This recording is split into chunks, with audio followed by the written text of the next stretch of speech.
It's day 6 of the End Bad Governance protest. Whilst the protest has ended in some parts of the country, some other parts are still forging ahead.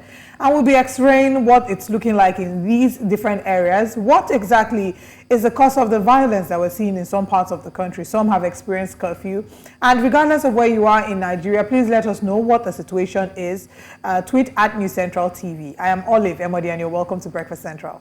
And I am Osalgi Ogbawa, equally welcoming you to this morning's broadcast of Breakfast Central. Yes, like Olive has said, it seems to be calm in many parts of the country after 6 days of the End Bad Governance protest. We definitely will be following up this morning and seeing how things, of course, continue in northern Nigeria. Here in Lagos or Jota yesterday still had some, a couple of people out there protesting.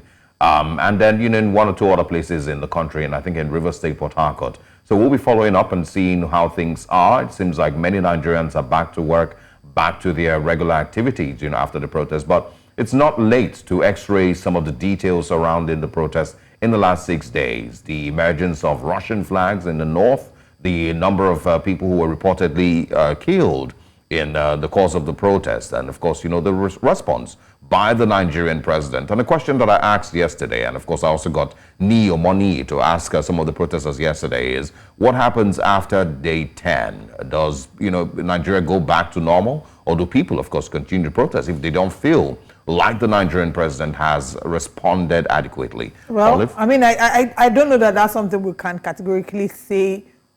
We can say we know what the end will look like. Especially if we look at northern Nigeria and see how northern Nigeria has responded to the protest. In a shocking twist of events, northern Nigeria has been more vocal, more outspoken. We've seen much larger numbers in the north. And that's sort of what the fear of the government is, I believe, that this protest might spiral out of control. And if they continue, that it will go past the 10 days. It's why they would deploy whatever means necessary to ensure that the protest comes to an end. So I don't know that I have the answers to that. Yeah. Time will tell. It does seem like in the southern part of the country, we're starting to see relative calm. Not as much people are going out as much to protest. Yeah, I mean, I don't expect that you would have the answer. It's just a question that I put out there, that what happens after day 10? Do the protesters, those who have been out on the streets, do they then say to themselves that the protest has achieved its aim? I think more importantly, we should be asking, during this period, what is going on now, right? Are they just sitting in a corner waiting for the protest to end? Whilst the president talks about having conversations, the president did say in his address that has been widely criticized that they should shelve the protest and engage in dialogue. Dialogue with who? What would that dialogue look like? What would the shape of that dialogue look like? Who are they having the conversations with? What conversations are they having? What policies are they implementing now to ensure that they communicate? That not only are they hearing the people, not only are they listening to respond, but they're listening to hear, to feel, and empathize with the plight of the average Nigerian. So I think what are they doing now about it is something that concerns me. Yeah, again, what they're doing now is simply what it looks like, is waiting it out. And that's why I keep bringing back the protest was meant to run for 10 days. What happens after, the 10th day? Do the protesters say to themselves, well, we've achieved our aim, which is to remind the government of our presence and, the fact that we can demand better governance? Or do they continue, past the 10 days? The current administration has done what I think, or what they think is the best that they can do, which is simply give the president a speech to, address Nigerians on Sunday morning. Right after that address, what happens next? The reason that northern Nigeria keeps coming up is because, a lot of people from their analysis would always point out the fact that there is way more unemployed young people in northern Nigeria. And so if there is going to be a complete breakdown of law and order as a result of a protest, the northern part of the country is where, the crisis seems to be more scary or more worrisome for the Nigerian government. The emergence of these, Russian flags along with the Nigerian flags that you're seeing there is also a thing, of worry. I saw yesterday that a tailor was arrested. But I don't think that really answers the problem. What you've done is really just, rub makeup on a pig.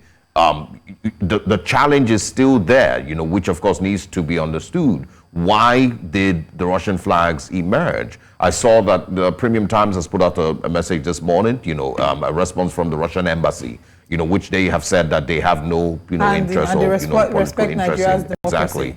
In all of that, and I think it's pretty much the same thing that I said, or that we said yesterday, that it is the influence from the crisis, that has happened in the Sahel region in the last long while. If you remember when the coup happened in Niger in 2023, I believe, there was also the presence of Russian flags, and many people had pointed out then, even when they were encouraging President Tinubu to, invade or do whatever it is to restore democracy in Niger, and I spoke, against that. But even in that conversation, I know that, many people have pointed out that it is partly, the thing that happened in Niger and in some parts of Francophone Africa lately has been partly a crisis between the West and Russia. Political ties, foreign strategies that have broken apart in those regions. And so that's why those flags emerged. And so, another thing to also question is, if it is not simply that Nigerians in northern Nigeria have been watching television and seeing what's going on in Niger and these other countries, is it that the porous borders between these two countries have simply led people to walk across from Niger into Nigeria with their Russian flags, seeing that, oh well, there seems to be an uprising starting here. There's a protest. We did it in our country a couple of months ago. I think it's a we mix might do of the both. same thing here. I think it's a mix of both. They're seeing on TV what's happening. They're not very well aware, but I think it's more of the influence of the porous borders, the influence of the members of the Sahelian states that have passed through the porous borders into northern Nigeria. I mean, they will tell you typically that from some of these northern states to some of the countries in the Sahel region, that it's just like a walk through in some cases, right? And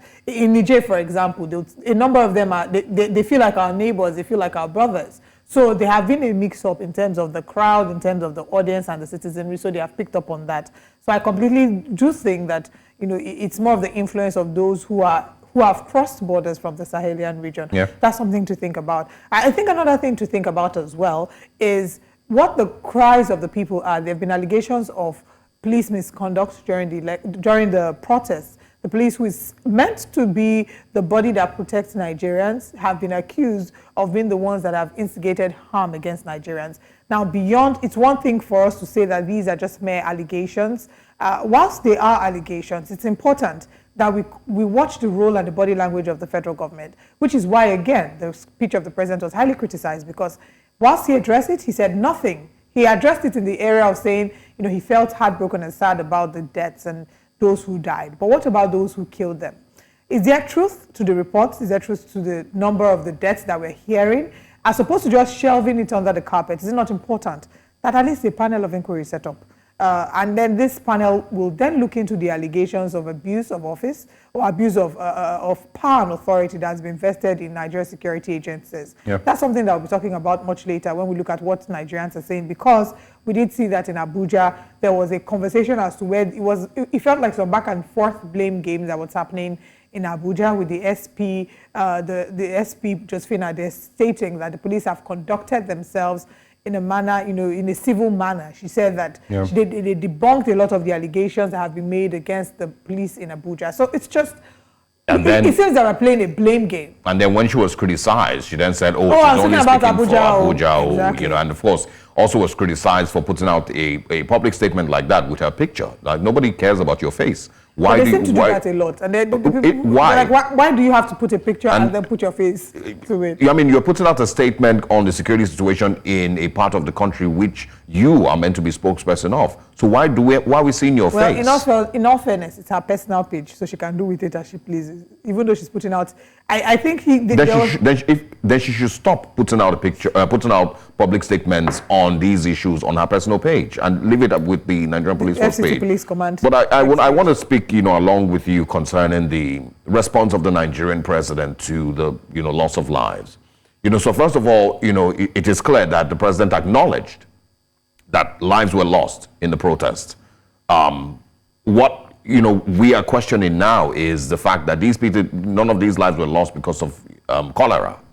It's not because there was, an earthquake in northern Nigeria or in parts of the country. There needs to be a proper investigation into what led to the loss of lives. Who did the shooting? There's a particular photo that's been going viral of a security official looking very angry and carrying ammunition, like shooting live at protesters, allegedly.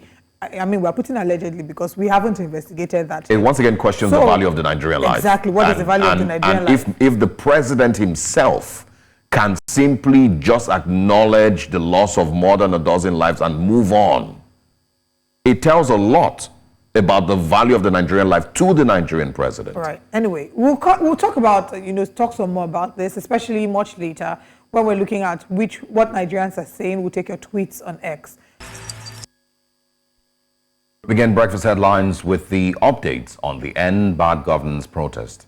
The Chief of Defense Staff, General Christopher Mustapha, says those flying the Russian flags in Nigeria have committed a treasonable offense. Speaking after an emergency security meeting with President Bola Tinubu at the Aso Rock, Mustapha vowed that the law would catch up with such people. Protesters in parts of the country were seen marching on the streets, carrying Russian flags and chanting slogans. Meanwhile, the Russian embassy in Nigeria has denied any involvement in the group of protesters. The embassy in a statement emphasized that Russia does not interfere in the internal affairs of other countries, including Nigeria, and the protesters' actions do not reflect any official Russian government policy or position.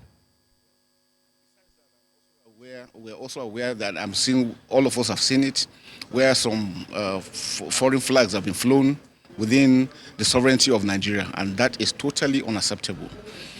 We are warning in clear terms, and the president has also said we should convey this, that we will not accept anybody, any individual flying any foreign flag in Nigeria. That is treasonable offense, and it will be viewed and treated as such. So nobody should allow himself to be used by any individual. Also the issue of coups.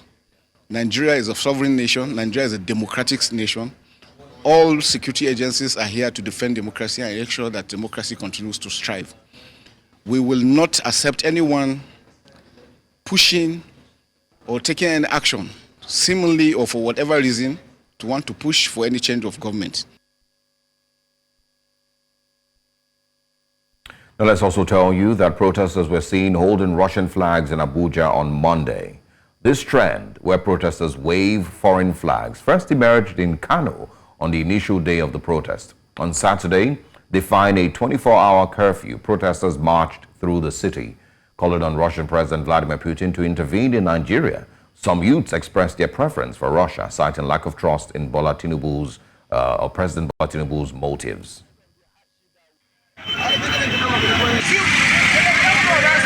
Because of the hardship that we are in Nigeria now. What Mr. President talked yesterday, we are not satisfied with. That's why we are protesting today. Abin da ya sa muke rike wannan na Russia, muna so Putin ne ya zo ya taimake mu da wannan wahalan da muke ciki. Ya sa mana hannu ko za su iya sa baki wannan mutumin ya dan sassauta mana wannan kuncin rayuwa da muke ciki. Kannan mu ba makaranta ba abinci, mu kan mu ba abinci ba lafiya haba. Sai something abin da su yawa ko ana so a kashe mu ne a kasan. Because the thing is getting worse. Meanwhile, a Nigerian tailor, simply identified as Ahmed, was arrested in Kano on Monday after 7 Russian flags were found on him. Force Public Relations Officer Olumuyiwa Dejobi, who made this known on the police media WhatsApp platform, said Ahmed the tailor was arrested with 7 Russian flags in the state.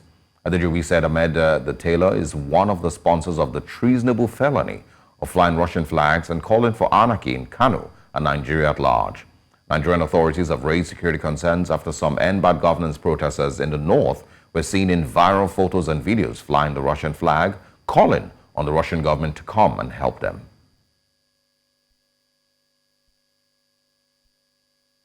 A federal high court in Lagos has ruled in favor of the airline operators of Nigeria and 5 other aviation companies, declaring the sale of Nigeria Air Limited to Ethiopian Airlines null and void. Justice Ambrose Lewis Alagoa's judgment also halted the establishment of a national carrier, Nigeria Air, by the federal government. The court granted all reliefs sought by the plaintiffs except for the 2 billion naira damages claim. The plaintiffs had challenged the bidding and selection process for the Nigeria Air project, and the court has now set aside the entire process. Now, away from that, the Kogi State government has said that 2 of its officials are currently at the Economic and Financial Crimes Commission headquarters in Abuja. This was contained in a statement issued on Monday by the State Information Commissioner, Kingsley Fowl, and made available to journalists in Lokoja, the state capital. He said that the officials, Abdusalami Hudu and Umar Oricha, turned themselves to the EFCC on Monday over corruption allegations. Fowl said the officials reported as law-abiding citizens to further demonstrate that the government of Kogi State has nothing to hide and will always open her books to lawful investigations. Away from Nigeria, now let's move to East Africa, where hundreds of Somalis joined a rally on Monday against a jihadist group at the site of a deadly beachfront assault in the capital, Mogadishu. A suicide bomber and gunmen attacked the busy Lido Beach on Friday evening, killing 37 people and wounding scores more, in one of the deadliest strikes in the troubled Horn of Africa country in months. Survivors of Friday's assault described how a suicide bomber blew himself up and then gunmen stormed onto the Indian Ocean Beach. Al-Shabaab, which claimed the attack, has been waging a bloody insurgency against Somalia's fragile government for more than 17 years. And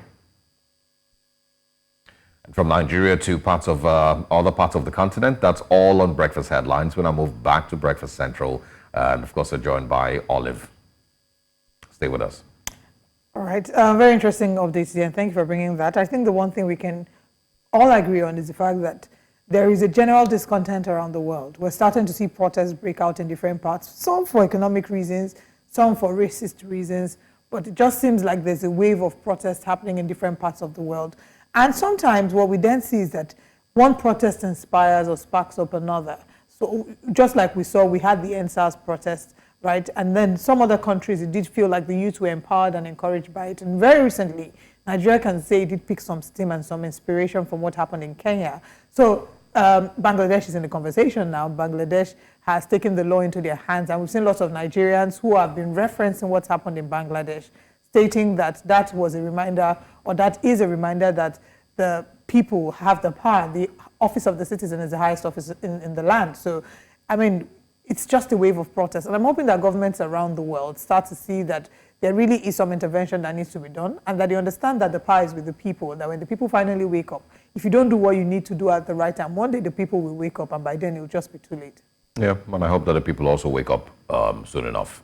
But of course, you know, these are things that we will break down further. Of course we will. Today. Now let's move on to Abuja. Security operatives in the nation's capital, Abuja, once again dispersed protesters of the End Bad Governance protest at the nation's capital, Abuja. This is as the FCT Police Command warned journalists to be fully kitted while covering the protest, saying the police will not allow a breakdown of law and order. News Central's Emmanuel Bagudu reports. Police dispersed protesters after allegedly noticing the presence of suspected hoodlums among the protesters at Angwonyede in Jinkwe community at the Abuja Municipal Area Council. Just a stone throw from Jinkwe is Kurudu and Karu, another place where youth held protests carrying Russian flags and calling for the intervention of Russian President Vladimir Putin.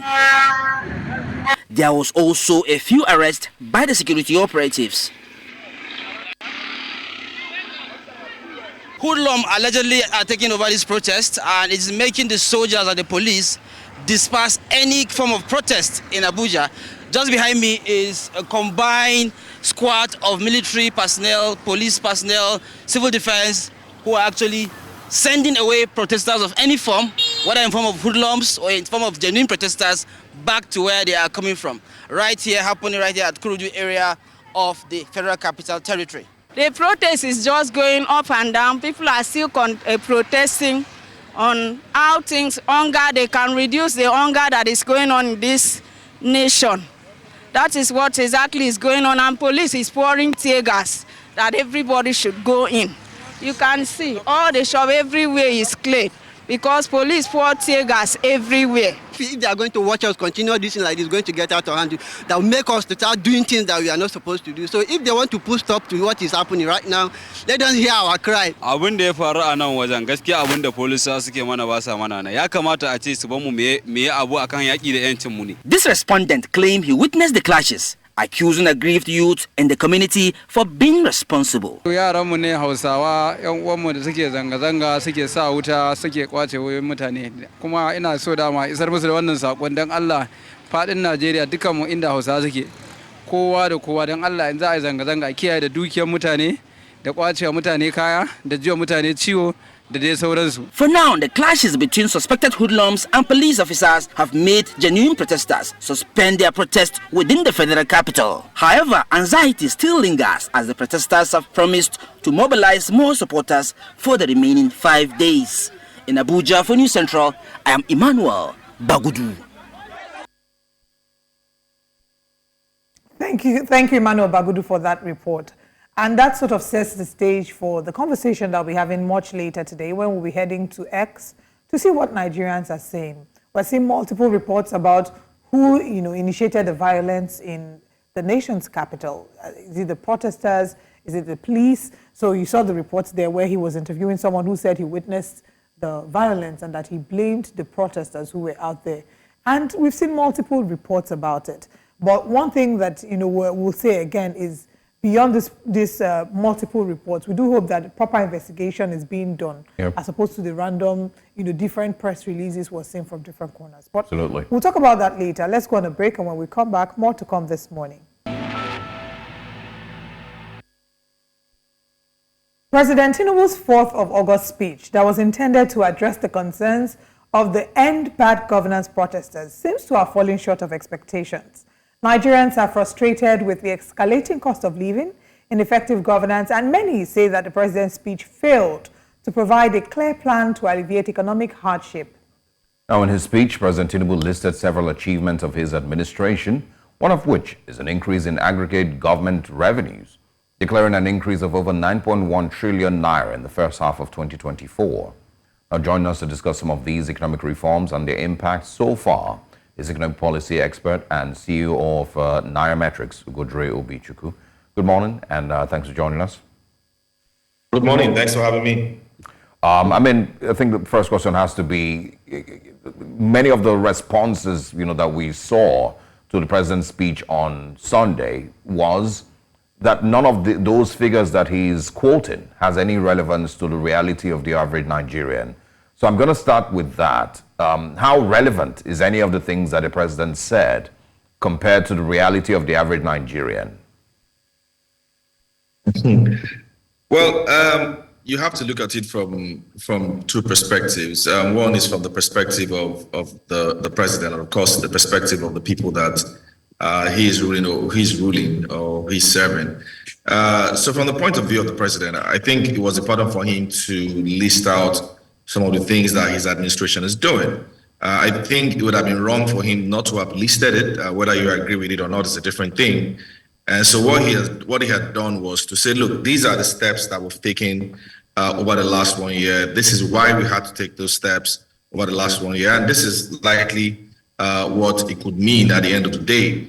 But it was a huge disconnect to a lot of Nigerians, because those same steps, especially the initial ones that was taken early last year, at the time that the administration came into power, were the actual ones that Nigerians feel put them in this situation anyway. So whether it's the fuel subsidy removal or the unification of the exchange rate, a lot of people feel that those twin policies were what basically has cascaded into the economic challenges that we have today. And so you're always going to see those disconnect. And then thirdly, a lot of those policies that he's also railed out that they have put forward hasn't actually materialized to anything much at the moment. Now, it could be that it's still early times, but Nigerians don't see any difference. So at the end of the day, you can reel out everything that you said you've done.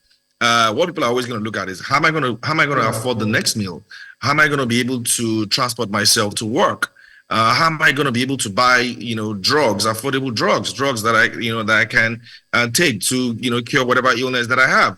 These are things that are pertinent to a lot of people. And let's remember that it's the holidays, and so school fees is going to be next on the burner in September. So people don't see any of those policies as having been working at the moment. So for that reason, you're always going to see that disconnect. And then I guess the president also, personally, this is my own opinion, I didn't think that he went far enough in terms of saying, look, These are all the policies, and this is what is actually going to lead to. Inflation is going to come down by XXX based on our target, and we're looking at food prices come down by XX based on our target. And I kind of think that that gives people something to look forward to. But at the moment, there's really nothing. It was just all about these are the things that we've done.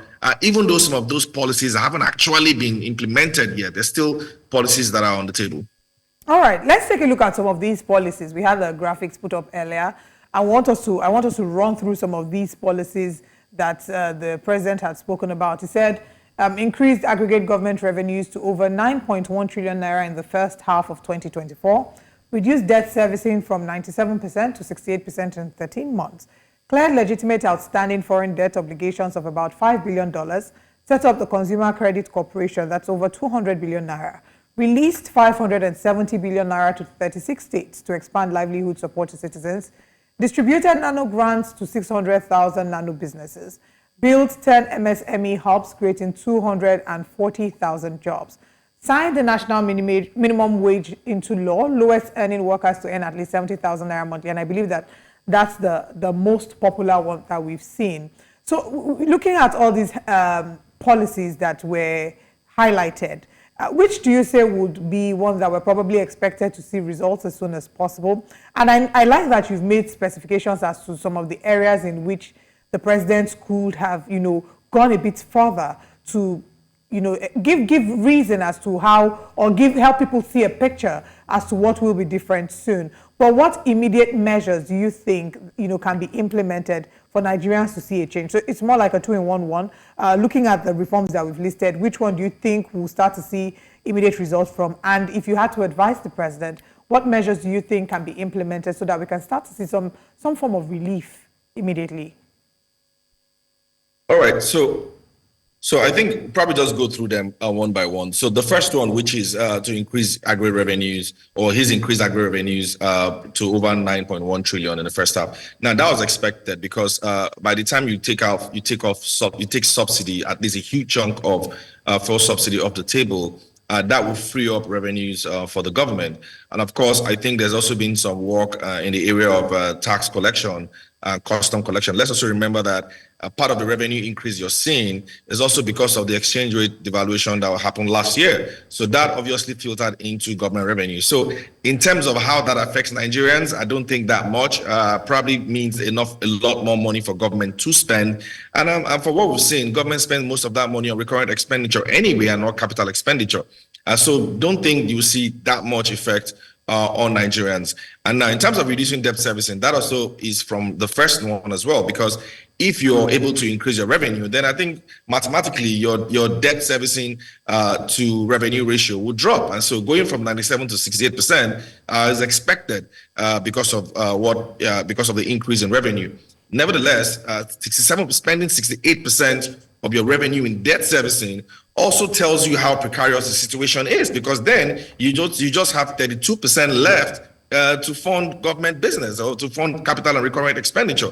Let's also remember that this is a government that has been borrowing, not just borrowing, but borrowing at actually very high interest rates. Interest rate now is at over 20-something%. So that is also something I don't think that will go down well with Nigerians. And then he also mentions that they've cleared outstanding foreign exchange obligations. Very good development. I think that is one silver lining there. Now, what that means for Nigerians is that you're probably going to see a lot more exchange rate stability, which we've seen over the last 3 months. You've seen the exchange rate go from between 1.5 to 1.6. So that stability is at least good. I hope that they continue to maintain that. And by paying that foreign exchange obligations, what it means is that it instills confidence in the FX market. And so foreign investors can start to bring FX in. But again, that is not happening at the pace that we want. We've seen about $3.9 billion coming in the first quarter of this year, but we expect to see a lot more coming in to at least stabilize or give confidence in the foreign exchange market. Now, he also talks about setting up a consumer credit corporation with over 200 billion naira as capital. Now, that hasn't actually materialized too much because how many people can access that credit scheme? And that's one of those. This is also one of those policies that they haven't fully implemented yet. And 200 billion naira, while significant, I don't think goes enough in terms of the sort of consumer credit gap that you see in Nigeria. Then he also talked about releasing 570 billion naira to 36 states to expand livelihood support to citizens. If this was done, or if this has created the right effect, I think you're not going to see a lot of Nigerians on the streets. Nigerians love to do their business. Nigerians love to live life. So if this money actually touched Nigerians, you will see them on the streets. And then, of course, he talked about distributing nano grants to 600,000 nano businesses.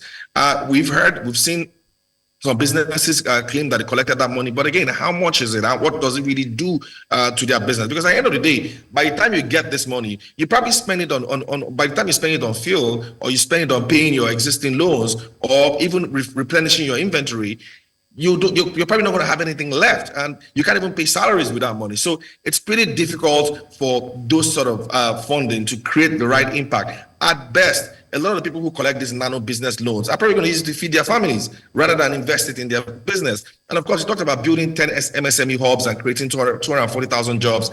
I don't know where that data come from. It'd be interesting to see. I don't think that it's been independently verified enough or validated. I don't know where those MSME hubs exist today. If you know, please tell me.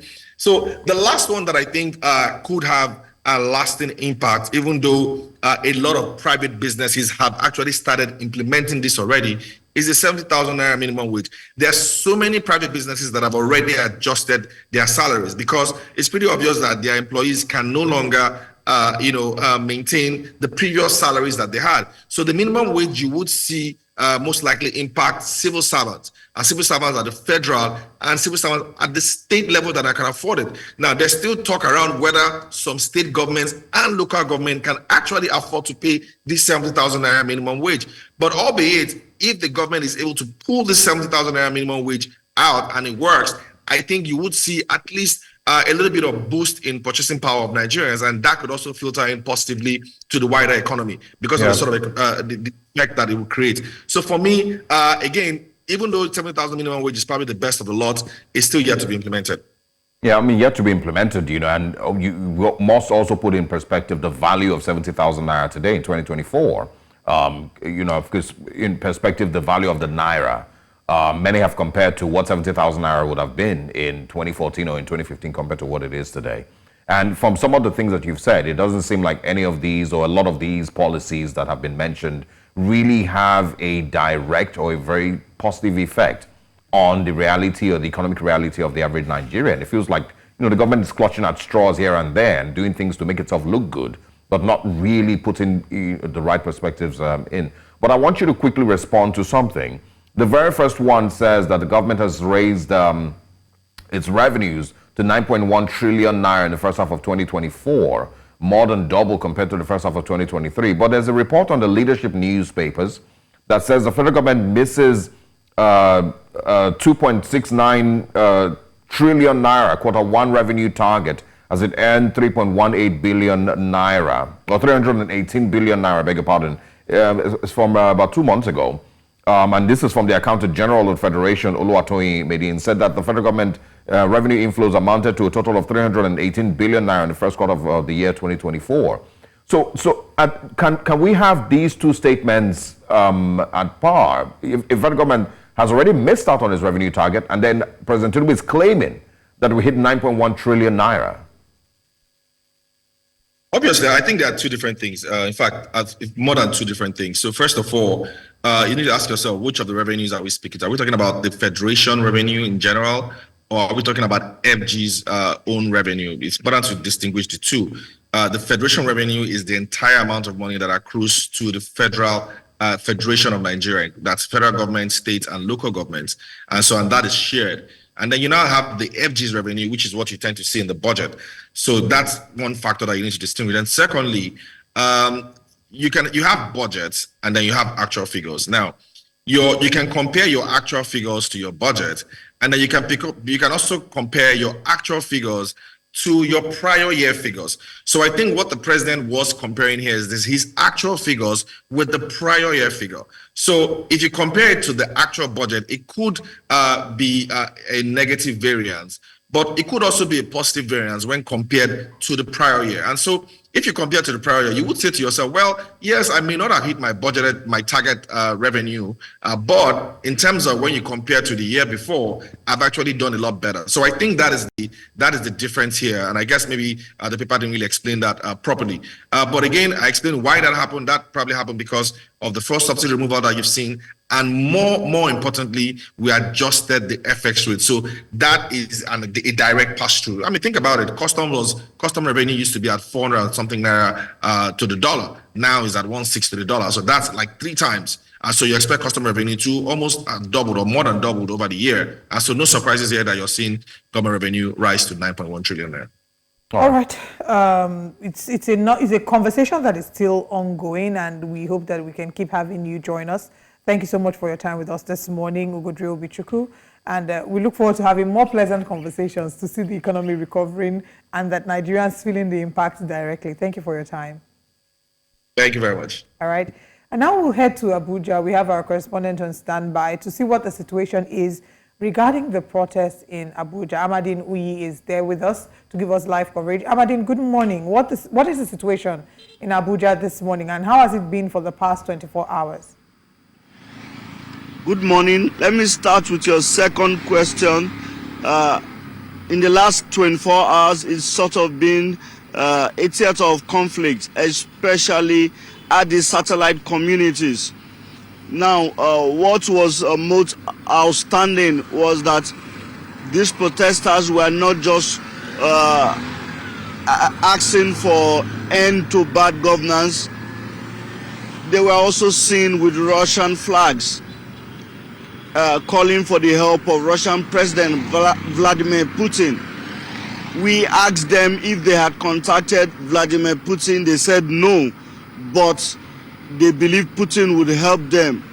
And when we asked them what kind of help do they need from Putin, they said they want a change in government and they want Putin to bring to end the hardship. Now, these protesters are people who can hardly purchase a Russian flag.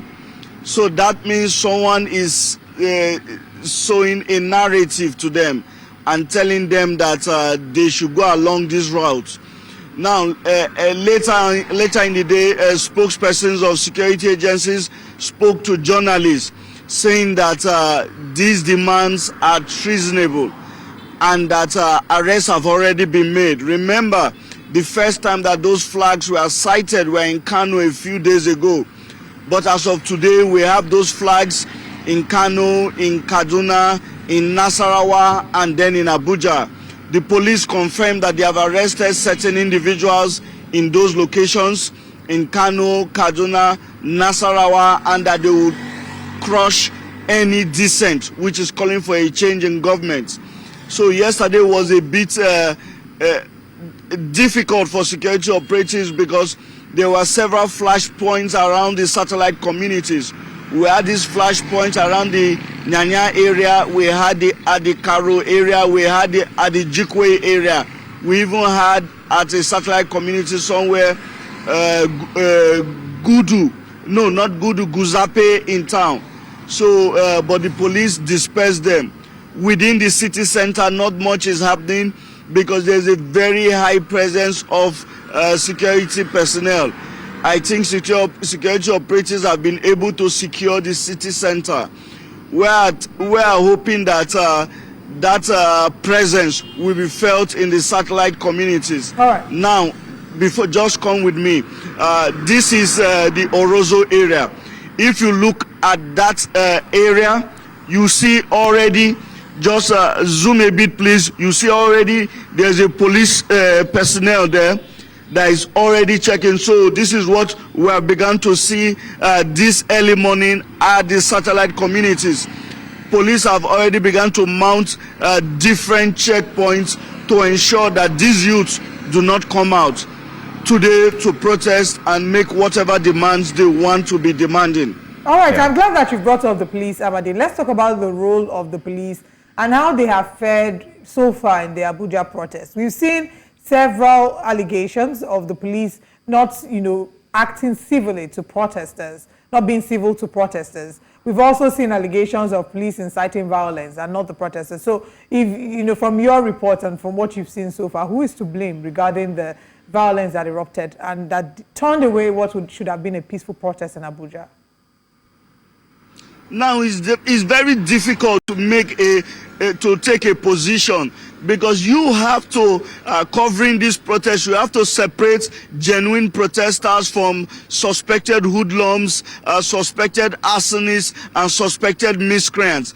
Because yes, there were genuine protesters that came out en masse in the city center to make their demands, and we can fairly say that security operatives did not operate fully within what you would term a professional operation, because despite that they were not violent, security operatives still tried to disperse them with tear gas canisters, insisting that they should be confined to the Moshood Abiola Stadium. Now there is this second group of youths who just appear several parts of the satellite communities. These ones came out under the guise of the protest, but their demand was beyond the demand the genuine protesters were making. These ones were attacking people's property, attacking passers-by, stealing phones, destroying shops, and trying to cut away goods. And so security operatives had to also try to contain it. So sometimes it is very difficult lumping these two groups together and then judging the security operatives based on how they clamped on them. All right. I mean, it looks like, it's mostly calm today, though, but, we're going to continue to follow the situation in northern Nigeria, in the FCT, and in different parts of the country. Madam, we thank you very much for joining us. We, of course, would bring you in again sometime today. Stay safe.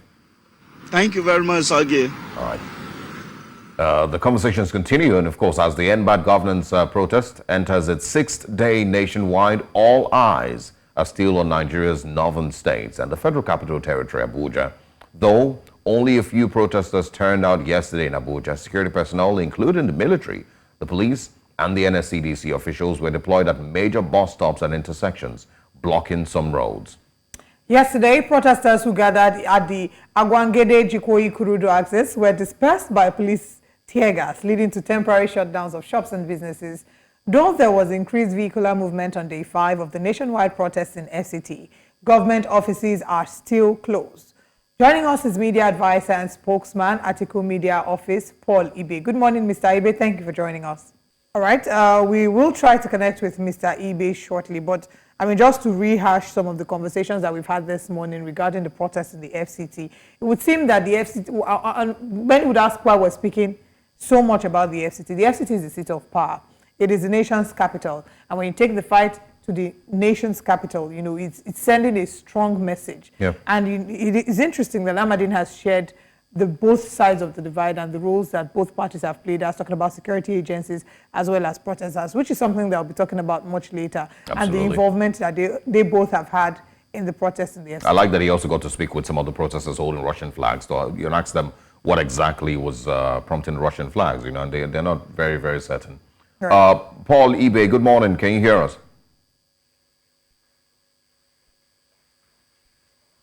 Well, we're still trying to establish that connection and get him to share his thoughts on the situation in the Federal Capital Territory and in other northern states. And, of course, his reaction also to Mr. President's speech, I believe.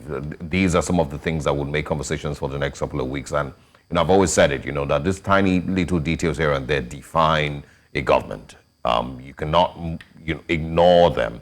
And for a long, long, long time, your government is going to be defined by some of these things. So people would always remember that these are the steps that you took when Nigeria needed to hear from you as a president. So whenever whoever it is, the handlers of Mr. President, advise him on what steps to take when there's a protest, when there is a call for a protest. It's a very, very important decision that must be taken at that time. So it will be judged, has he fared, has he done well enough in this time or not? We're still trying to establish connection with Paul Edem. Good morning. Can you hear us this morning? Hello, yeah, good morning. Good morning. Great to have you join us. I apologize for the connection issues. But let's get your thoughts, first of all, on the situation in the Federal Capital Territory, how it has played out in the last 5 days, on today's day 6. Was there any part of it that was worrisome for you? Well, no. I think I'm having a problem with volume. I can't seem to hear you. All right, I'm going to take the question again. I'm asking about your views and your reaction to the protests in the Federal Capital Territory in the last 5 days. How did you analyze, or what's your analysis of the protest, and is there any part of it that was worrisome for you? Well, the reality is that we mustn't forget, we need to take into cognizance, why Nigerians decided to take to the streets. And when somebody tells you that they are hungry, I mean, those are very serious, issues. It's about, well-being, the material well-being of, of the people. It's been difficult for everyone, both the rich and the poor, to be able to, provide for themselves, and their family. And, there is hunger, all over the land. And people had given, Nigerians had given notice about their intent to, to go and protest. And I think about a month or thereabout before the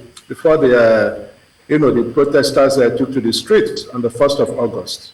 Government had an opportunity to, to engage, these hungry and, and angry Nigerians and know what their grievances are, with a view to, resolving, bringing them on the dialogue table. They didn't do that. And, they had to wait, until the deed had been done. And, Nigerians had, had made good their threat. And, lives had been lost, before they, begin to, they started talking about, dialogue and all of that, which was, totally unnecessary. All right. With the way that the protest has been handled so far, especially because maybe a number of people assume that the protests would have picked up a lot of steam in Lagos, particularly at the Lekki toll gate. But now it seems that the steam that they had thought will be generated in Lagos is generated in Abuja.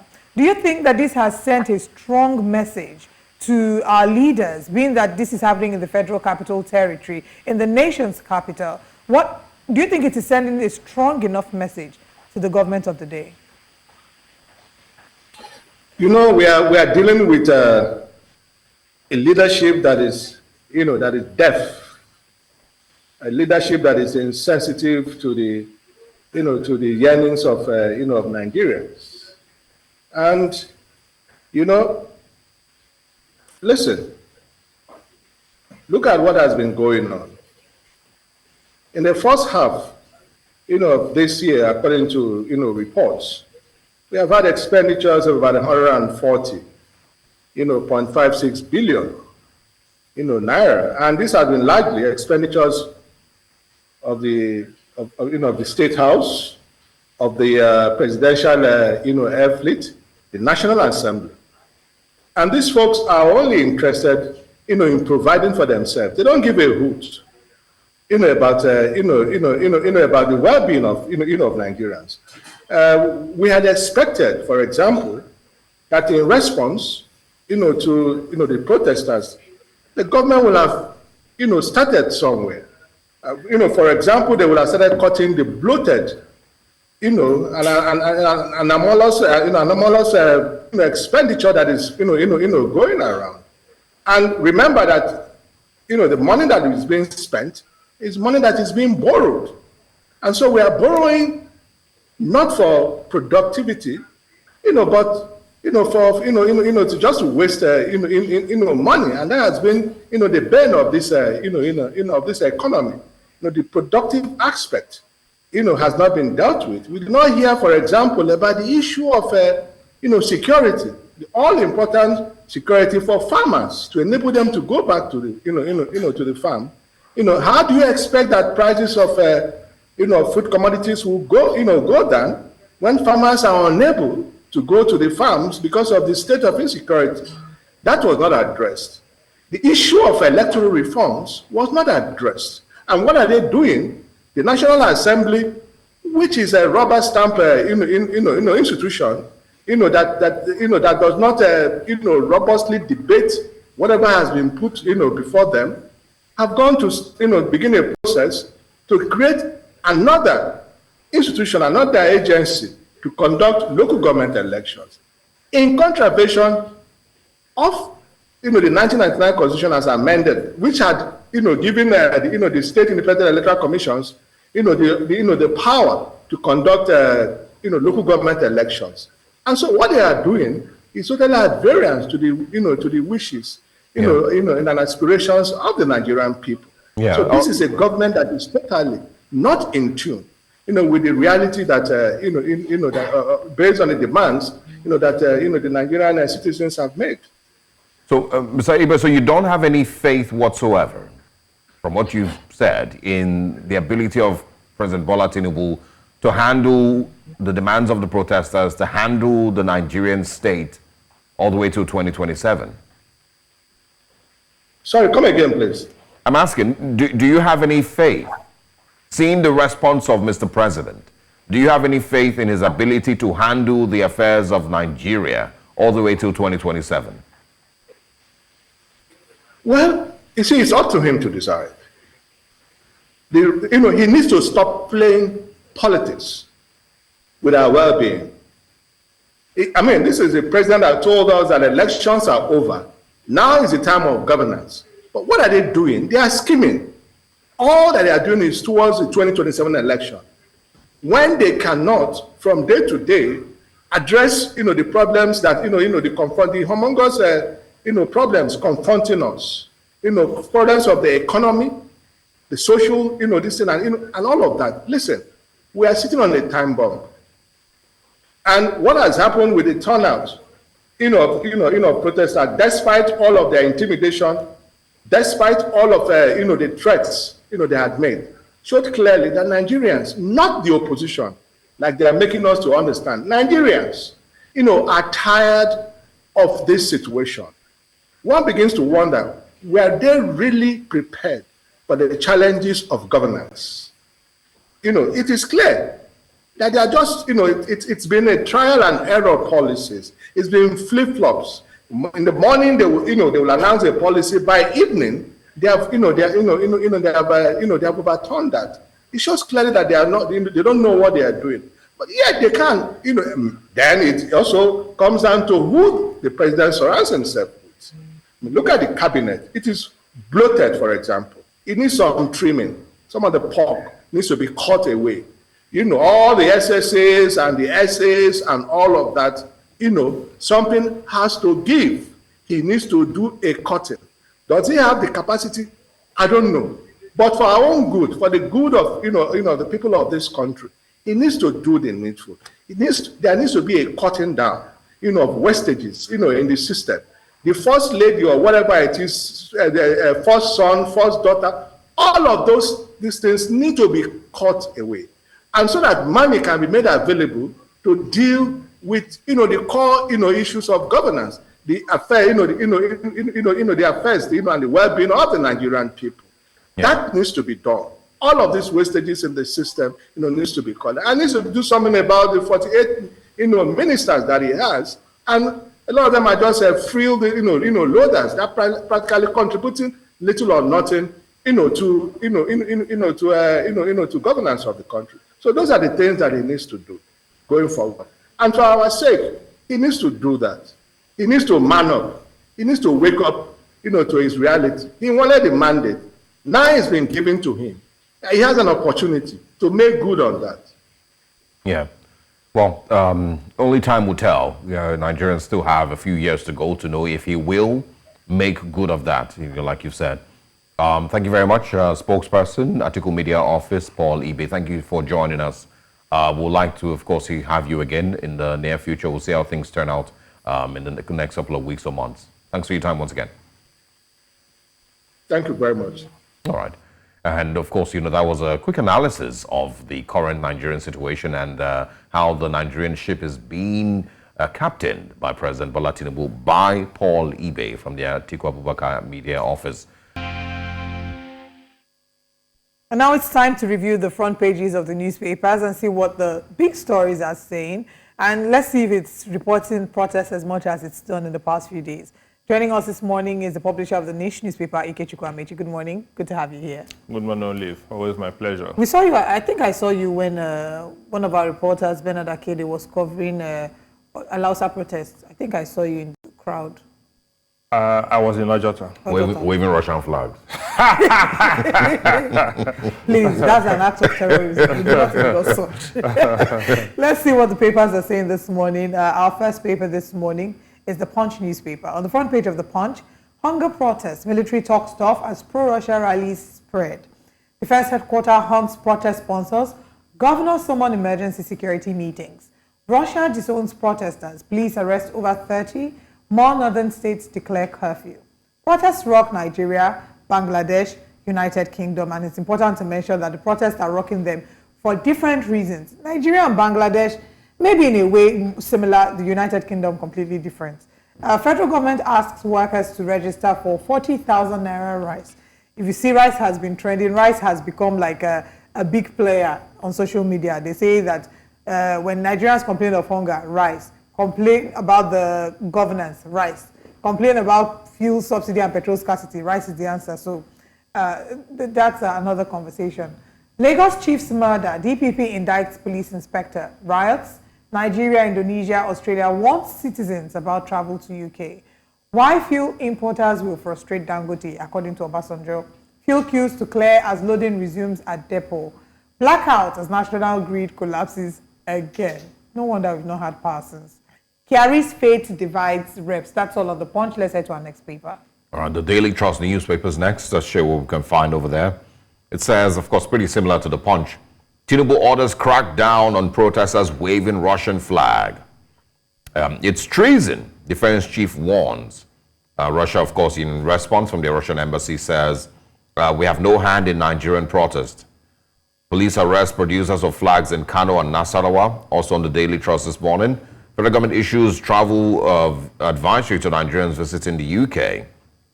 Data depletion. NCC orders telcos to make tariffs transparent. Also, military takes over as Bangladeshi PM, Prime Minister flees country. Protests, gone, and other exhibits looted from court still missing, says Kano Judiciary. 177,940 new voters register for Edo-Ondo governorship elections. And of course, you can see pictures there of a certain Ahmed, I think that's his name, who was a tailor in Kano State who was arrested for making these Russian flags. And I guess it's one of the people that, one of the sources of the Russian flags the protesters have been carrying around. You know what someone said? That now that they've arrested the tailor of the Russian flag is great. Are they going to arrest the tailor of bad governance in Nigeria? Well, fair point there.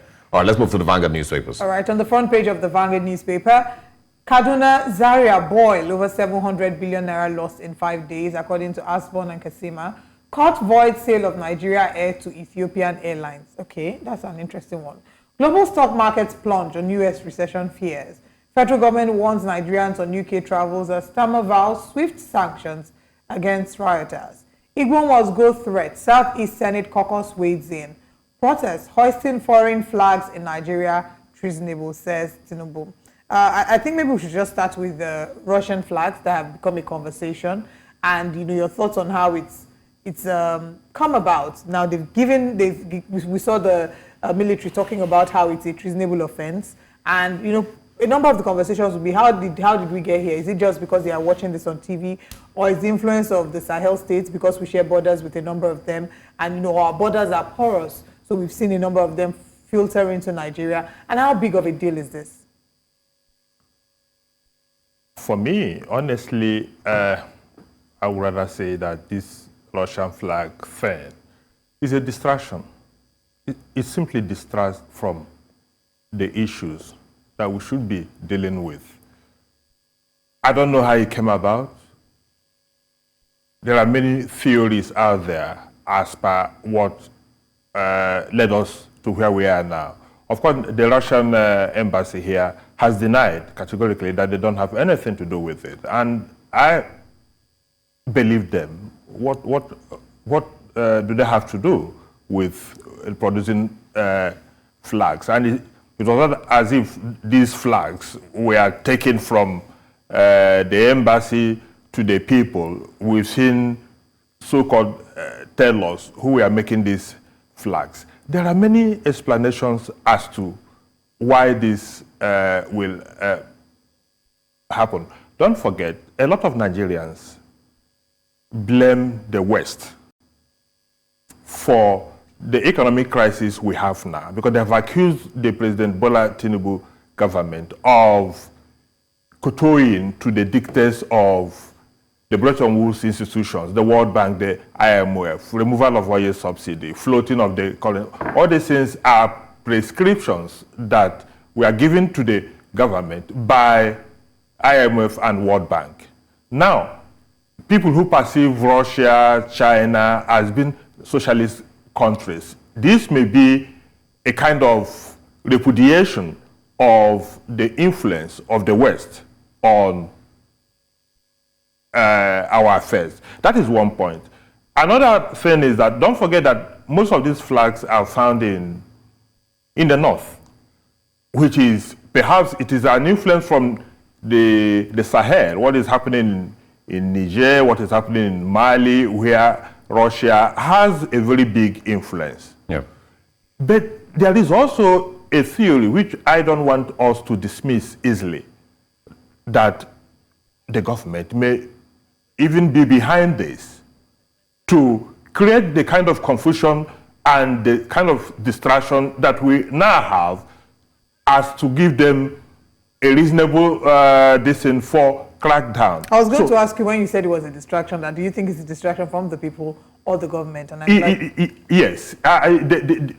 There are people who believe that the government, that we should not look beyond the government for creating this kind of distraction, so that they will have enough reason to label what is going on as treason and crack down on the perceived enemies of the Nigerian state. So, but that's not the issue, Olive.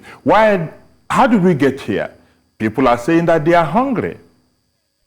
And it is a reality. It is a fact that Nigerians, not even during the Civil War, did we have this level of hunger. Perhaps you had it in the eastern region that was blockaded. Don't forget that some people said starvation was a legitimate instrument of war. Yes. So, in the eastern region, yes. But in other parts of the country, we've never had this level of poverty, deprivation, hunger. And I was discussing with somebody yesterday who came to my office and was trying to cut the President Tinubu administration some slack. And I said, no, you guys now don't get it. Yes, things were bad under Buhari. But like I've always said on this program, Buhari, Tinubu, they are all members of APC. Why is nobody saying that APC has failed? APC, in the 8 years of Buhari's presidency, was talking about 16 years of PDP. Why are we not talking about 9 years or 10 years of APC now? Besides, what we have now, despite the low level that Buhari took Nigeria to, what we have now, caused by the twin policies of Muhammad Buhari, of Bola Tinubu, removal of subsidy without any remedial measures, and the floating of the naira. It's as simple as that. Let me understand a little bit further. You know, when you talk about the IMF and the West, what level of influence do you think that they would have with the decisions that Nigeria takes? And I'm asking based on, are those decisions that were taken by President Tinubu his own personal decisions after his own economic analysis of what must be done, or were those decisions that were influenced directly by the IMF and by the West for their own personal? They were influenced. If you go to the presidency, there are reports that even the IMF is embedded in the office of the Minister of Finance. They are directly responsible for some of these policies that are being churned out by the presidency. I'm not too sure that the people who have there now have the capacity to independently make these choices that have led us to where we are now. These are prescriptions that the IMF, the World Bank, and look, Arthur, unfortunately, there is nowhere in the country where these prescriptions have been followed religiously that it did not lead to where we are now. There's nowhere in the world. No. There's nowhere in the world. I think No. the Ghanaian issues last year, I think, were also centered around something similar. I said there is nowhere in the world where these prescriptions did not lead to this sorry pass where we are now. So how our people think they can get away with it? And you know, the problem we also have was compounded by the speech or address of the president. What did he say? What did he say in that address that you can say this is something we heard from our president that has that the result will be that things are going to get better.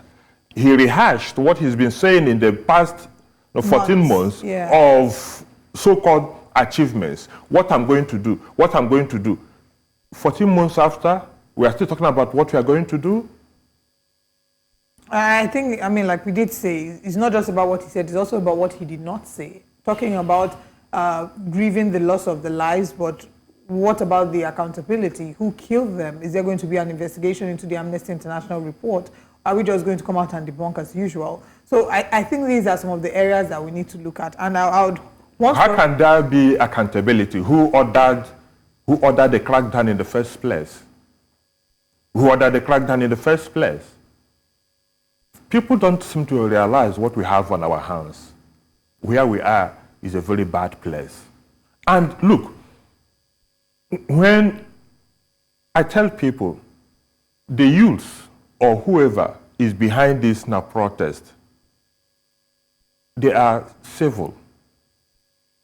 Whenever you see all these miscreants being introduced into the game, look at the government. All right, hold on. Good morning, Raphael.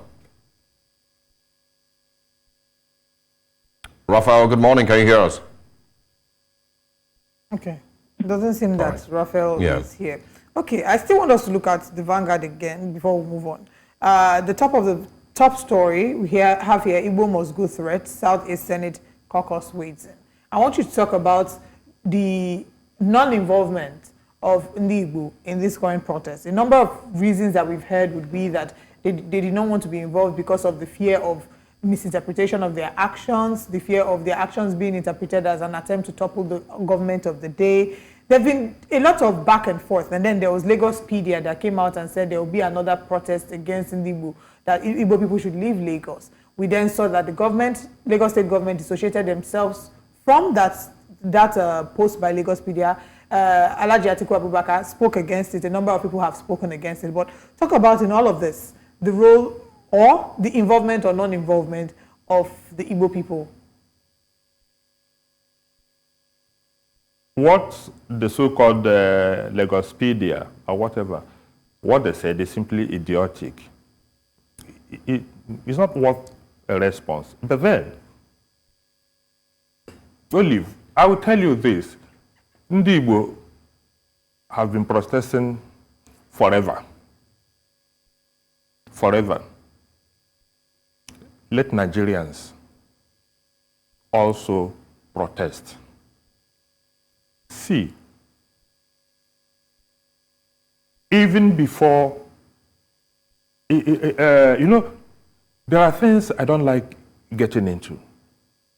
But in 1966, if you remember what happened, the coup of January 15, 1966, that was carried out by young army officers, mainly of the rank of major.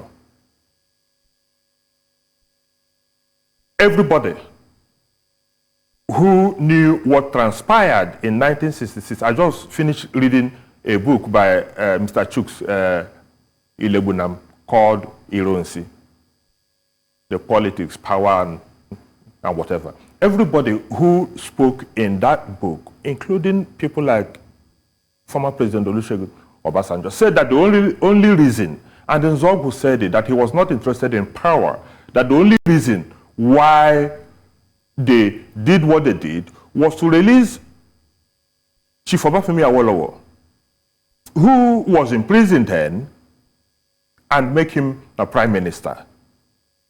The crisis in 1966 that led to that coup had nothing to do with the eastern region, where Michael Opara was doing a fantastic job, and the eastern region economy was touted to be the most buoyant economy in the whole of the Commonwealth. The crisis was in the southwest, Operation Wetie, Akintola and Chief Awolowo fighting, and all of a sudden, what happened to be a that is a pan-national movement became an Igbo coup. When people talk about Igbo officers eliminating the cream of the political class from the southwest, from the north, they forget that one Lieutenant Colonel Unebe, who was the quartermaster general, was also killed in that coup. Why? Because he refused to open the armory for the plotters. Agui Ironsi was supposed to be killed. He outmaneuvered them and found himself at Ikeja military cantonment, where he rallied the forces to quell the coup. At the end of the day, not only were almost every Igbo officer in the military wiped out in the counter coup of July 29, 1966. Over 500,000 Igbos, Easterners, mainly Igbos, were killed in programs that were state sanctioned in the north. And on and on and on. And we had a civil war where over 1 million children were starved to death. All right. By the same people who the coup plotters wanted to release and make prime minister of this country. Now, fast forward it to what happened in 2020, the NSAS now protest. In Lagos, in everything, all of a sudden, all we are now hearing was that NSAS was employed by Ndibo to burn down Lagos and destroy the civilization of the Southwest. Now, even this protest, the first notice was sounded from the north that they were going to protest the hardship. Again, the same people went on air. Bayo Nanoga, of all people, from the presidency, special advisor to the president, was talking about P2OB and IPOB. P2OB and IPOB. You can even go back, just hold on, you can even go back to the 2023 elections. You know, there was also a lot of, you know, those narratives that were being sold, you know, back then in 2023. Before the 2023 election. The election in 2015, the Igbos were stopped in Okota, wherever the Igbos... All right. So I think we'll talk about how exactly we can maybe potentially move on from this and talk about how we can actually end bad governance without resorting to tribalism. But let's hear from Elder David. Good morning. Thank you very much for calling. From I'm still waiting. Yes, please go ahead. We can hear you. Thank you very much. Thank you very much, ma'am. God will bless you. Thank you, sir. My contribution is this. What you are saying today, everybody is suffering. Nobody that is not suffering. They have affected everybody in this country. But people should be very careful of coming to television house. That 1967 coup is talking about 1966. I know more than that man talking about. I was a victim when it happened 29th of July. And when it happened, that is on the 15th of January 1960, I know more than this man. Awolowo is the best premier we have in the old among the 4 regions or 3 regions we have at that time. And from the old west, it was the only one that have free education and others. Not what Bada is talking about. And the coup of January 1966 were planned by the Igbo, Isiajuna. Then the man they called Todai from Asaba. And the other man, Okafo. And he knows that one very well. The people that were killed by that time were Northerners and the Yorubas and others. What is he talking about? All right. Thanks a lot, Elder David. Something that is going to provoke people. For the Tinubu issue, Tinubu are not for president up to 14 months. And it is the best government, the APC, the entire Onitsha bridge that will be there for a very long time. Right. And when it comes to the station, this man is always talking to people. All right, thanks a lot. Thank you, Elder David. So I think before we took his call, he does disagree with you on some points, but we're not going to go back and forth because we want to make the best of this time. How can we as a nation move beyond the religious and the ethnic divides that currently hold us down? If we're asking and holding our government to account, you can't be holding your government to account on the one hand and then fighting a tribal battle or a religious battle on the other hand. You're spreading your energy and you cannot win. So how can we as a nation collectively, unitedly stand together and demand for good governance beyond the divides of religion and tribe? Hunger has no ethnicity. Hunger is not a respecter of religion. Hunger is not a respecter. Suffering, as we have now, is not a respecter of religion, it's not a respecter of ethnicity. But the truth of the matter is that the elite have found a way of using ethnicity and religion to hold on to power and do what they are doing. And people like Elder David, who just called now, will always continue to spew what they are spewing because it serves them. It serves their purposes. Let us go back to the issue of why Ndibo stayed out of the whole brouhaha. Olive, before the protest even started, you have stereotyped, gaslighted an entire race as being the brain behind whatever, when you know that it is not true. Somebody went on the social media to give a notice that Ndibo should quit, not only Lagos, but the entire Southwest. It took the government 1 week to ever respond. And that was because people had started saying Atiku Abubakar had issued a statement condemning that and wondering why the government is not taking any action. Olive, now can you imagine if the person who issued that statement or the statement was issued by an Igbo person making those incendiary comments? I will tell you, he will be apprehended the very next second. We have to tell ourselves the truth. It's either we want a country or we don't. Playing to the gallery and deceiving ourselves every day is not the way to go. You are asking, how can we? So the reality is that Nigeria is not working. Right now, Nigeria is not working. Buhari came here and played with all of us for 8 years and messed up everybody. When we had the NSAS protest in 2020, it didn't take place in any part of the north because they were protecting their own. And that is the Nigeria that we have. And that is the Nigeria we have always had. So Nigerians need to come together and decide what they want to do with their lives. All right. If we want to live together, fine and good. But we must come to an agreement that the people who are dividing us are not doing it because of common good. They are doing us to continue promoting their interests, whereas the people who are being used to kill themselves, all right, they don't reckon with us, and this nonsense will continue. So I don't have any doubt whatsoever that we are not getting out of this bind quickly. Wow. All right, let's quickly speak with Joseph. We'll wrap up with that. Joseph, good morning.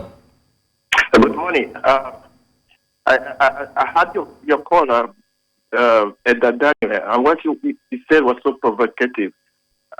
He is being misled by wrong history. I'm an Igbo. I've been in the North all through my life, and I realized what an Igbo felt throughout Nigeria. I know the cost of being an Igbo in Nigeria, the loss of life, the loss of properties, and the loss of privileges, and more. So, when the Igbos did not protest, I understood it. And even so, when this publication on Twitter came out, the government never did anything. We just had the government condemning. These are things that the government need to do to persecute the person that published that threat. He never did so. So how do the government want we, the Igbo, to believe that we are part of the system? All right. All right. Joseph, thank you so much for sharing your thoughts. I mean, he shares similar sentiments with you, and we're looking forward to a country that is united beyond religion, beyond ethnic divides, beyond, our tribes. And the only way that that can happen is for us to, I've always talked about us being able to talk about our history, being able to ensure that history is being taught in schools. A number of the people who have been seen calling for war and all that and calling for example, military rule, are not people that have even lived long enough to have experienced all of that. So, but this is a continuing conversation. Ikechukwu Amici, thank you so much for joining us. Thanks for stopping by as usual. Always my pleasure. It's a pleasure to have you. We'll go on the break, and when we come back, I'll be heading to social media to read your tweets on X regarding the protests, focusing particularly on what's happening in Abuja. Stay with us.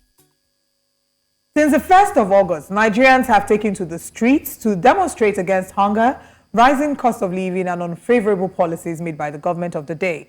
The protest has taken different turns in different states. People have been killed. Curfew has been declared in a number of states, from total curfew to partial curfew. And the numbers have reduced in some states, but increased in others. Now, whilst the president, via his speech, called for an end to protests, some states have shunned this request and returned to the streets. One of these states is the nation's capital, Abuja, that has seen some measure of violence. But who really is to blame for all the violence in Abuja? How did it all begin? There were allegations about the FCT police and their intention to unleash mayhem in the FCT. And they debunked this via a press statement, labeling the allegation as false, mischievous, and misleading. The blame game has begun as to where the bulk of the blame lies regarding protests in Abuja. Who even started the violence that turned left what started out as a peaceful protest? Let's find out what Nigerians are saying on X. Now, the police PRO in the FCT, SP Josephine Ade, put out a tweet that has generated angry reactions from Nigerians. She says, let's check out her first tweet. Her first tweet, that's the SP Josephine Ade. She says, and I quote, "Contrary to speculations, operatives of the FCT Police Command have conducted themselves civilly and professionally. I can honestly state that our killers did not kill any protesters. In fact, no lethal weapons were issued. Only anti-riot equipment was provided." Of course, this tweet garnered a lot of criticism, and one of this is from Ernest Totif, who says, "Stop this nonsense. You don't have to lie so shamelessly in trying to defend illegality and barbarism." The president himself mentioned that people were killed. Now, the next tweet was her responding. She says, "I am talking about FCT, and what is the FCT police action, please? I am not talking about other states, so now our area I did cover." Oh. Still going on about it, there were other reactions. Inyong Taya says, "Is police in other places different from the ones in the FCT? People are hungry and frustrated, and police should not escalate things. Remember that police, the military, and paramilitary are not more than the masses." The next tweet is from Martin Obanti, who says, "I don't have first-hand information, but I would rather remain uninformed than believe the police." Now, still reacting to the violent protests in Abuja, the senator representing the FCT, Senator Ireti Kingigbe, put out a statement on X. She said, and I quote, to take out, her first tweet says, "My heart is shattered seeing the devastating violence and destruction unfolding between the Nigerian police and protesters, especially in our federal capital. It's time for us to come together, engage in dialogue, and find alternative solutions to this senseless cycle of violence. We must prioritize protecting the lives and properties of both our government and our people. As a senator of the good people of the FCT and a mother, I feel the pain and anguish of our citizens, and I am deeply saddened by the injuries and loss of life. My thoughts are with those who are suffering, and I pray for the souls of the departed to rest in peace. Let us work towards healing, recovery, and rebuilding our beloved Nigeria.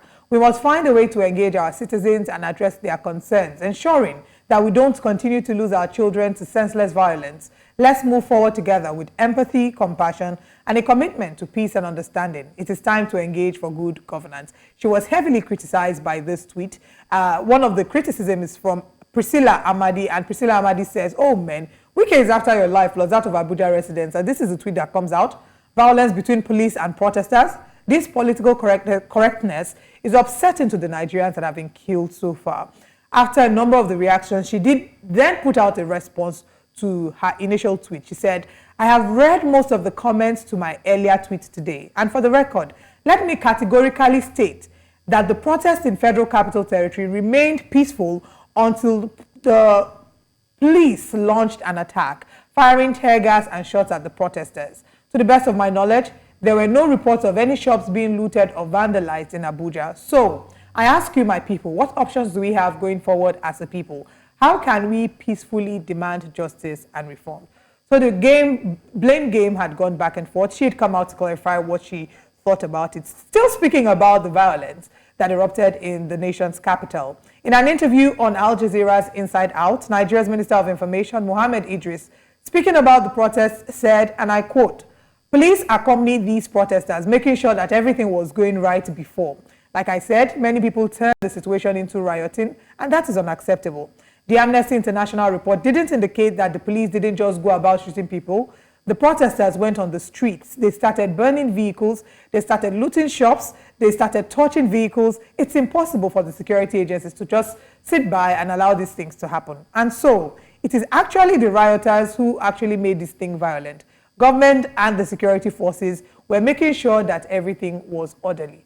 This is what the Minister of Information said on Al Jazeera in an interview, talking about his update for the protest. We do have a video still of him talking and sharing about this. Let's take a look at this video. Nigeria's economic situation has been a very bad one.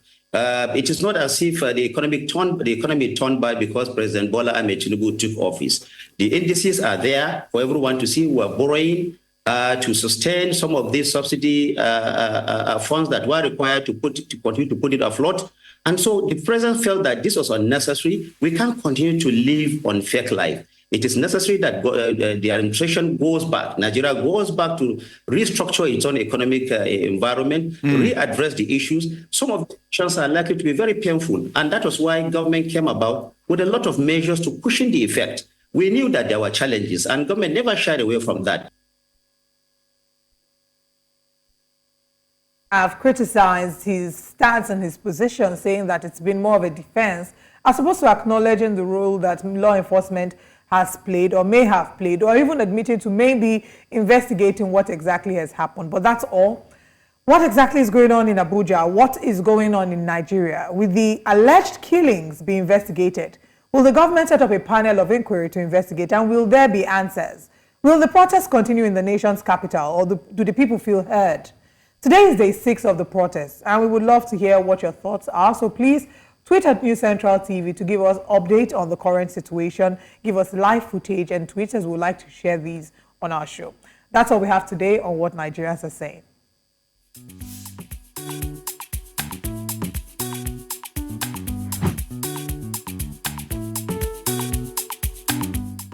Welcome back. Of course, thanks to Olive for that very, very interesting rundown of what Nigerians are saying. And of course, in reaction to the response from the police spokesperson in the Federal Capital Territory, Ireti Kingibe also, getting her fair share of responses. But let's bring in Chizoba Nyowe, who's joining us to share with us, latest from her location. Good morning, Chizoba. Good morning, and thanks for having me. Good to have you. Quickly share with us, what's your location and what the situation is like on day 6?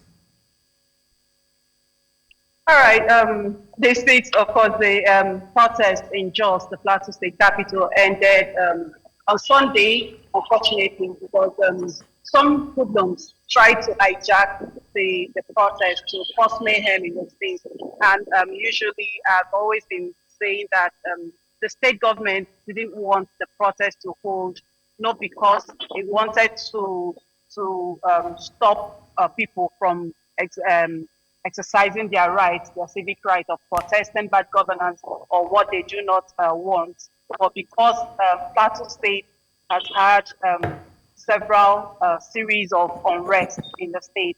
And so basically the SSG, that's the Secretary to the State Government, had said that there's always a very thin line between peaceful protest and violence in the state because of what they had passed through. And so they did not want the protest to hold at all. But unfortunately, on Sunday evening, some hoodlums hijacked it in some parts of the city center, and talking about Bauchi Road, Zololo Junction, and areas around there, and looted some restaurants, some shops, and planned also to go into the markets to destroy them and set some places ablaze.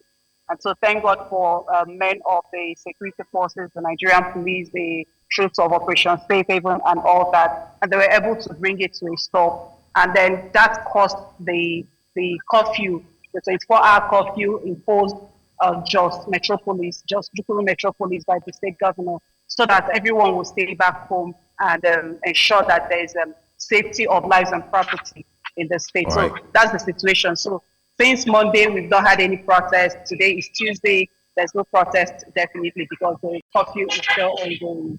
As you can see behind me, it's one of the major streets in Jos, but it's virtually empty, aside from people probably going around the streets to get one thing or the other, because no one knew the 24-hour curfew was coming on.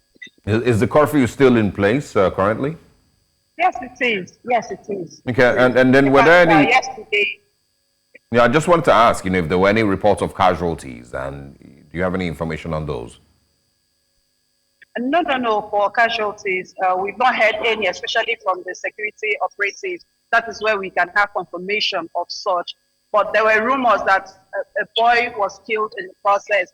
But they said it was out of exhaustion where they were trying to loot the shops and the restaurant. But no security agency has come to confirm this. So we cannot say it is actually what happened. All right. And also talking about the hijackers, you talked about the protest hijackers. Do we have information accurately talking about, where the hijackers may have come from? Were they part of the protesters? Were they sponsored hijackers? Do we have any information about them? Well, for such information, it is still sketchy, actually, just like I told you about the person that lost his life. It's still rumor because no agency, no security operative or agency has come out to confirm that, so we can speak authoritatively on it.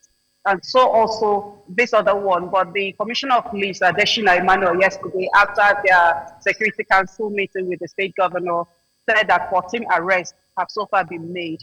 But they've not been paraded, that is the suspect.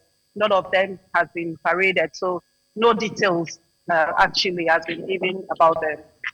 All right, Chizaba, thank you so much for joining us. Would now move the conversation away from where you are so we can connect with Bernard, who's on standby here in Lagos. Thank you, Chizaba. Have a good day. Good morning, Bernard. How is Ojota this morning? What's the situation there like?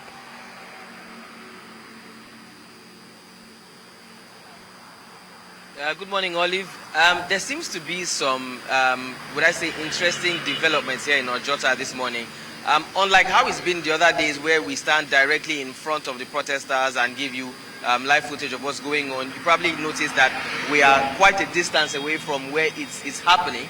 And that's because on arriving here today, we met a few journalists from other media houses, about 2 or 3 of them, who warned us not to go close. Upon asking why, we're told that they tried to go close earlier this morning and were accosted by certain people. They called them, thugs in the area or people in the area who said they are not going to let any protest happen today and that they don't want any media presence here today. So I asked them, what did the police do upon this happening? And they said, well, the police didn't do anything, that the police were just watching them.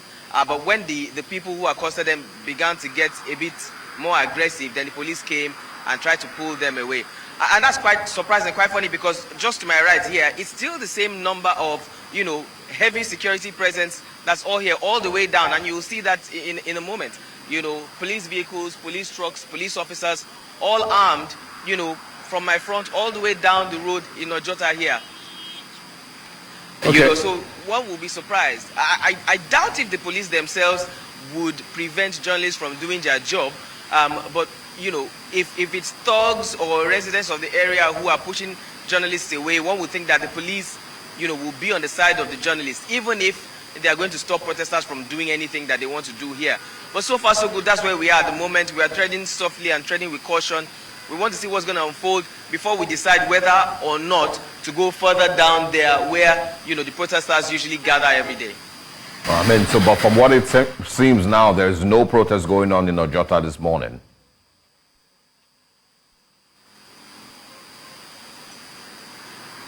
As of now, no, I've not seen any of the protesters. I've not seen anybody brandishing any banners or placards.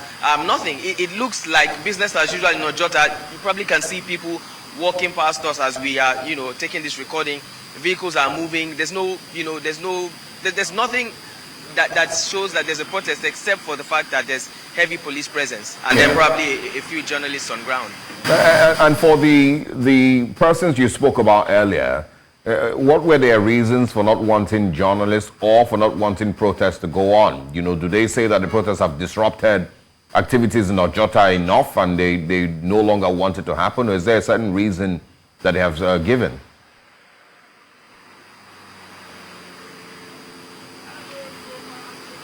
So from the previous days of the protest here, there's been this group of people here from Ojota who claim that the protesters, based on what happened during the NSAS protest, that protesters coming or assembling in this area disrupts activities that they usually, during the NSAS protest, I beg your pardon, that there was looting, you know, there was destruction of properties, and that had always been their reason for trying to disrupt the protest. From the beginning of the period, they were one of those who tried to enforce and ensure that the protest only took place within the park there. However, there's been no looting, there's been no destruction of property, there's been no injury or anything. So one would wonder why this is going on. On Sunday, after the president's address, you know, these same people still came around and were saying, oh, the president has spoken, you know, so the protest should be suspended. You know, I haven't been able to have any conversation with them just yet this morning. But I would think that it's still based on the same premise that they are saying that the protest should end. You know, the president has spoken, you are disrupting activities in our area. If you want to conduct any protest, go to your own area and protest. It doesn't have to be Ojota, regardless of the fact that, you know, this was the designated area given by the court.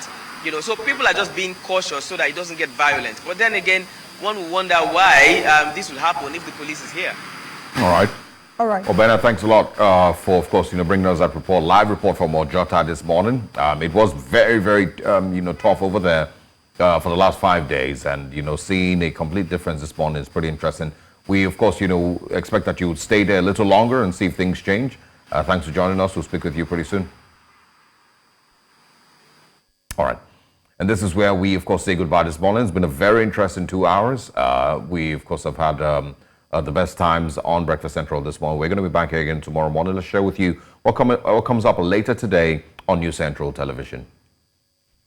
Later today, 10 a.m. West African time, join the ladies for Jasiri as they have thought-provoking conversations.